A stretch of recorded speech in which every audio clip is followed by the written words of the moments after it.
আজকে আমরা কোথায় গিয়েছিলাম আর কি করলাম তো সবই আছে এই ব্লগে। আর আমাদের সঙ্গে এটা কি ঘটে গেল তো চলো প্রথম থেকে শুরু করা যাক।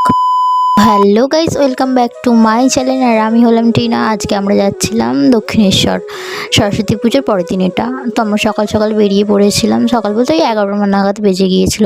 তারপর আমরা চলে আসি শিয়াখালা বাস স্ট্যান্ড থেকে আমরা বাস ধরে যাব। আর এখানে বাস স্ট্যান্ডে এসে আমরা পুরো আধ ঘন্টা মতো দাঁড়িয়েছিলাম। তারপর বাস আসে, তো আমরা চলে আসি ফাইনালি নিবেদিতা সেতু এটা। তারপর চলে আসি আমরা দক্ষিণেশ্বর। লিফটে উঠতে গিয়ে তো সেই কী কাণ্ড পড়েই যাচ্ছিলাম। তারপর যা করে উঠি। আর তারপর এদিকে আমরা এখন চলে আসি। নন্দিতা এই প্রথম এলো দক্ষিণেশ্বর আমাদের সঙ্গে। এর আগে আমরা ছোটোবেলায় এসেছিলাম মা বাপির সঙ্গে, তখন নন্দিতা আসেনি আমাদের সঙ্গে। দক্ষিণেশ্বর যাবো এটা ঠিকই ছিল না, হুট করে প্ল্যান হলো। তারপরেই বললাম তাহলে চলেই যাই। আর রিয়াকেও অনেক করে বলেছিলাম, রিয়া কিন্তু আসেনি। তারপর আমরা চলে আসি এদিকে ডালানিতে। আর এখানে একটা করেছিলাম রিল ভিডিও। দেন তারপরে এদিকটা ঘুরে দেখছিলাম। আর এদিকে আমাদের পুজো দেওয়াও হয়ে গিয়েছিল তার ফাঁকে। তারপরে এদিকটা একটু ঘুরে দেখছিলাম, গঙ্গার ঘাটের দিকে যাব।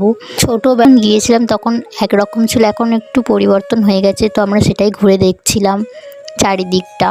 তারপরে চলে আসি গঙ্গার ঘাটের দিকে। আর এখানে আমরা একটা ভিডিও করে নিচ্ছিলাম। দেন তারপর এই যে দুটো দেখতে পাচ্ছ, আর সঙ্গে করে আমি এরকম দুটোকেই নিয়ে গিয়েছিলাম। পরে হঠাৎ করে দেখতে পেয়ে যাই এনাকে। এনার মতো আরেকজনকে বলেছিলাম আমাদের সঙ্গে যেতে, সেও যায়নি।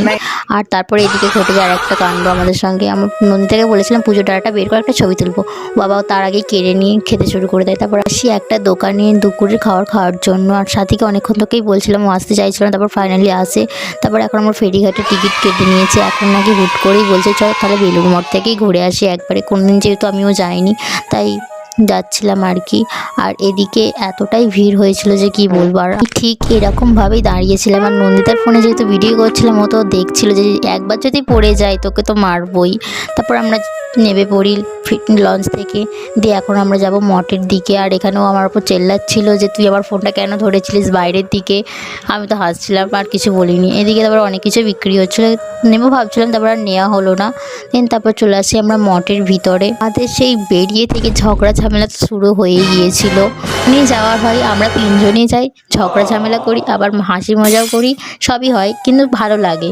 তো যাই হোক, তারপর আমরা চারপাশটা ঘুরে দেখছিলাম, যেহেতু এই প্রথম এসেছিলাম। আর অনেকটাই আমাদের লেট হয়ে গিয়েছিল, তো আমরা ট্রেন পাবো না বলে খুব তাড়াতাড়ি ওখান থেকে বেরিয়ে পড়ি। এখন আমরা যাব স্টেশনের দিকে। তারপরে এখন হেঁটে হেঁটে যাচ্ছিলাম। এদিকেও একটা ভিডিও করে নিচ্ছিলাম। আর এই মামনির তো খালি এই খিদে পায় আর ওই খিদে পায়, কী খাবে খুঁজে আর পাচ্ছে না, তো ঝালমুড়ি কিনতে চলে আসে। তারপর আমাদেরকে স্টেশনে রাস্তায় না নিয়ে গিয়ে উল্টো দিকে নিয়ে চলে যাচ্ছিলো। তারপর এই কাকুটাকে জিজ্ঞাসা করলাম যে স্টেশনটা কি এদিকে, কাকু বললো না। তারপর আমরা বললাম চলো ছেড়ে দিয়ে আসবে তাহলে।